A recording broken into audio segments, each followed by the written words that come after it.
জানুয়ারি মাসের সাথে চিরস্মরণীয় কিংবদন্তি দুই বীর পুরুষের নাম অঙ্গাঙ্গিভাবে জড়িয়ে আছে। একজন সৌভ্রাতৃত্বের মূর্ত প্রতীক যুগপুরুষ স্বামী বিবেকানন্দ। 12ই জানুয়ারি তেজস্বী মহামানবের জন্ম হয় ভারতের পুণ্যভূমিতে। শিকাগোর ধর্ম সম্মেলনে তার কালজয়ী হৃদয়ে ছুঁয়ে যাওয়া বক্তৃতা ভারতবর্ষের সম্মানকে পৃথিবীর মানচিত্রে অনন্য উচ্চতায় পৌঁছে দিয়েছিল। বিশ্ববাসী তার আধ্যাত্মিক চিন্তা ও দর্শনে মুগ্ধ হয়। জীবে প্রেম করে যেই জন, সেই জন সেবিছে ঈশ্বর। এভাবেই বাস্তবে ঈশ্বর সেবার পথ বলেছিলেন এই বীর সন্ন্যাসী। অপরজনকে নিয়ে ভারতবাসীর আবেগ, উন্মাদনা ও কৌতূহল আজও একই। এমন পরাক্রমী নায়ক বারবার রাজনীতির শিকার হয়েছেন ক্ষমতালোভীদের দম্ভের কারণে।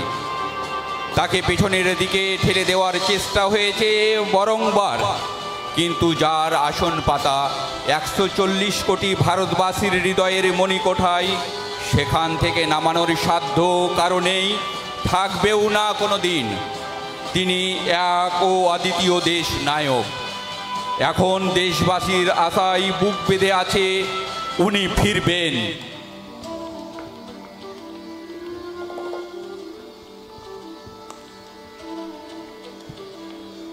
তুমি চলে যাবার পর 76টা শীত, বর্ষা, গ্রীষ্ম উধাও। তুমিও সেই থেকে প্রত্যেক জানুয়ারিতে পৃথিবীর এপাড়া ওপাড়া সমস্ত পাড়ায় তোমার অনলস পায়ের ছাপ। সব রাইফেলে তোমার বুকের বারুদ, সব কুচকাওয়াজে তোমার স্বপ্নের ছন্দ। পরশ পাথরের মতো স্বাধীনতাকে খুঁজেছ তোমার অন্তরের লুকিয়ে থাকা খেপা। তোমার গন্তব্য ছিল স্বাধীনতা, পথ ছিল স্বাধীনতা, তোমার স্বপ্ন ছিল স্বাধীনতা, তোমার প্রেম ছিল স্বাধীনতা। তুমি রক্ত চেয়েছিলে স্বাধীনতার জন্য, তাই তুমি পাথর। 76 বছর আগে এক মধ্যরাতে পরাধীন এই দেশ ছেড়ে চলে গিয়েছিলে স্বাধীন এক স্বদেশের স্বপ্ন নিয়ে। তুমি ফিরে আসোনি, স্বাধীনতা এসেছে। তার কাঁধের ঝুলি ভরে নিয়ে এসেছে কোর্ট নামক রাজসুযোগ্য, গণতন্ত্র নামক চিরায়ত মাৎসন্যায়, প্রগতি নামক লোক ঠাকানো স্ট্যাটিস্টিক্স, সংহতি নামক বিস্ফোরণের চুরমার, ঐতিহ্য নামক মন্দির মসজিদের ঝগড়া, আর আসামুদ্র হিমাচল ভরিয়ে দেওয়া ভাষণ, ভাষণ আর ভাষণ। 76 বছর ধরে তুমি পাথর হয়ে আছো। 76 বছর ধরে ভারতবর্ষ অধীর অপেক্ষায় কান পেতে আছে। ইথার তরঙ্গে কবে কান পেতে শোনা যাবে স্বাধীনতার নিজস্ব কণ্ঠস্বর। আমি সুভাষ বলছি, আমি সুভাষ বলছি। দেখতে দেখতে আমরা স্বাধীনতার 76 বছর পেরিয়ে 2024 সালে পদার্পণ করেছি। আমাদের হৃদয়ের আবেগ, উৎকণ্ঠা, ভালোবাসা ও হতাশার বহিঃপ্রকাশ ঘটে স্বাধীনতাকে নিয়ে। হাজার হাজার জানা অজানা বিপ্লবী বা দেশবাসীর আত্মবলিদান হয়তো লেখা হয়নি কোথাও, তবু তাদের দুচোখে ছিল অকৃত্রিম স্বপ্ন ভারত মাতার স্বাধীনতা। পরাধীনতার অসহনীয় দিনগুলি আমাদের সহ্য করতে না হয় মাথা উঁচু করে বিশ্বের দরবারে তুলে ধরাই ছিল একমাত্র লক্ষ্য। তাদের উদ্দেশ্যই ছিল নতুন ভারতের সুকান্ত ভট্টাচার্যের চোখ দিয়ে দেখা হোক তাদের স্বপ্ন, স্বপ্ন মাখা ভারতের এক পরিপূর্ণ জীবন্ত চিত্র। স্বাধীন হবে ভারতবর্ষ, থাকবে না বন্ধন। আমরা সবাই স্বরাজ্যে হব রে ইন্ধন। বুকের রক্ত দিব ঢালি স্বাধীনতারে, রক্তপণে মুক্তি দেব ভারত মাতারে।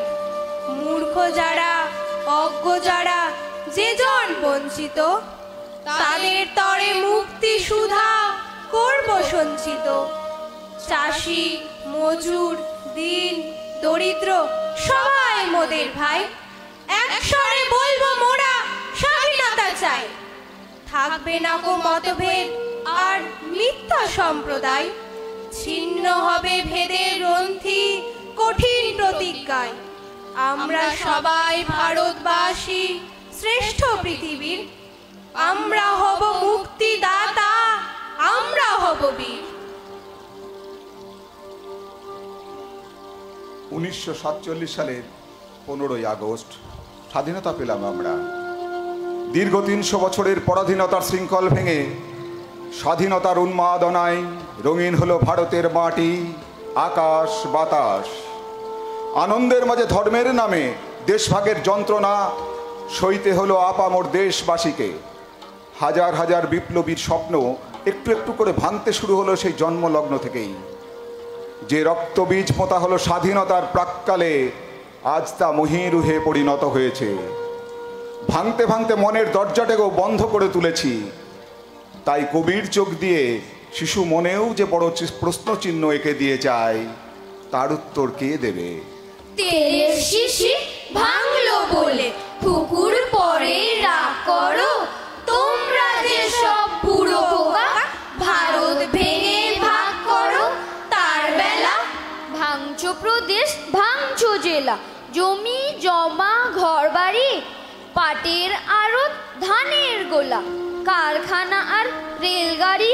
তার বেলা চায়ের বাগান, কয়লা খনি, কলেজ, থানা, আপিস ঘর, চেয়ার টেবিল, দেয়াল ঘড়ি, পিয়ন, পুলিশ, প্রফেসর। তার বেলা যুদ্ধ জাহাজ, জঙ্গি মোটর, কামান, বিমান, অশ্বউট, ভাগাভাগি, ভাঙা ভাঙি, চলছে যেন হরির লুট। তার বেলা তেলের শিশি ভাঙলো বলে পুকুর পরে রাগ করো, তোমরা যে সব ধেড়ে খোকা বাংলা ভেঙে ভাগ করো। তার বেলা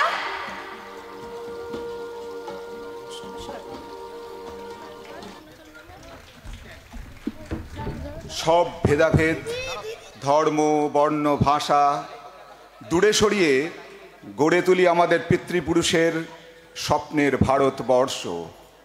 হিংসা, বিদ্বেষ ভুলে হয়ে উঠি মানুষ, একে একে মিলে হয়ে উঠি সবল। সকল বাধা ছুঁড়ে ফেলি, হাতে হাত, কাঁধে কাঁধ মিলিয়ে। শত বিপ্লবীর রক্তকে বৃথা হতে দেব না। এই অঙ্গীকারে আবদ্ধ হই দেশের সব নাগরিক। ব্যক্তিস্বার্থ নয়, দেশমাতৃকার সেবায় আত্মনিবেদন হোক আমাদের পরম ধর্ম। তাহলেই গড়তে পারবো, বলতে পারবো, সে আমার স্বপ্নের ভারত, আমাদের ভারতবর্ষ।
गोविंद हरे मुरारी, हे नाथ नारायण वासुदेव। श्री कृष्ण गोविंद हरे मुरारी, हे नाथ नारायण वासुदेव।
أشهد أن لا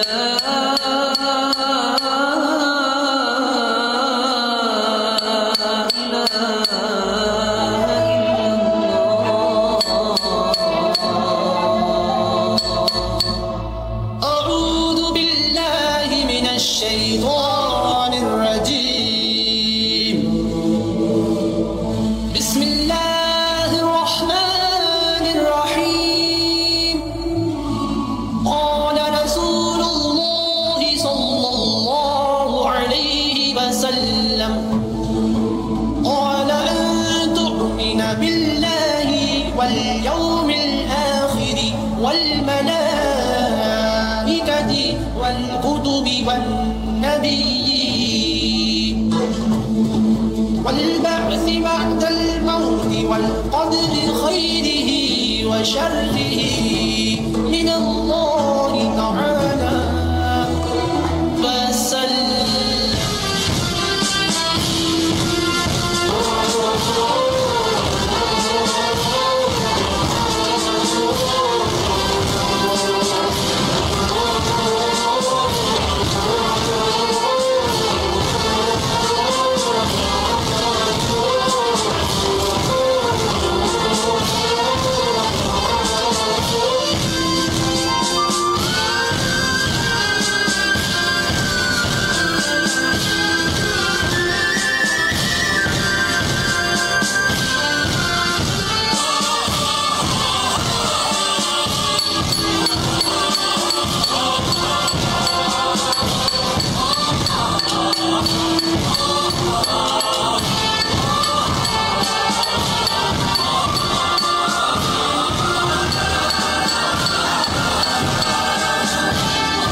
বিবিধের মাঝে দেখো মিলন মহান। এটাই ভারতবর্ষের ঐতিহ্য ও সংস্কৃতি। গান্ধীজির অহিংসাকে পাথেয় করে, নেতাজির শৌর্য নিয়ে, বিবেকানন্দের ভ্রাতৃত্বের মন্ত্রে গঠিত আমার ভারত। পৃথিবীর সব ক্ষেত্রে ভারতবাসীর সদম্ভ বিচরণ।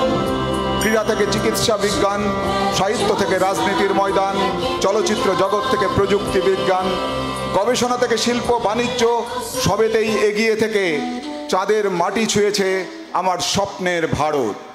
সৌভ্রাতৃত্বের মেলবন্ধনে আবদ্ধ সমগ্র জাতি, বর্ণ, ধর্ম। এই ঐতিহ্য দৃঢ় থেকে দৃঢ়তর হোক আপামর ভারতবাসী। এগিয়ে চলুক স্বপ্নের ভারত, আমার ভারত, আমাদের ভারতবর্ষ।